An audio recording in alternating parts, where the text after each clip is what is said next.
Hello साथीहरू के तपाईहरुलाई पनि टेम्प मेलको जरुरी पर्छ। कुनै बेला टेम्पोररी मेल चाहिएको हुन्छ कुनै काम गर्नको लागि, त्यसपछि काम भइसके तपाईलाई त्यो इमेलको युज पर्दैन।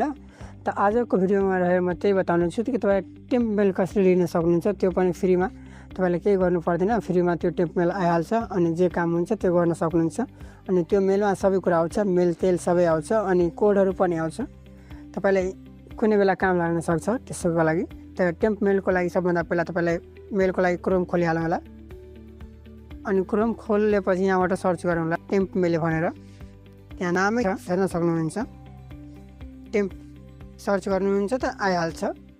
सबभन्दा माथिमा हेर्न सक्नुहुन्छ यो वाला। अनि यहाँबाट आइहाल्छ तपाईको टेम्प मेल भनेर।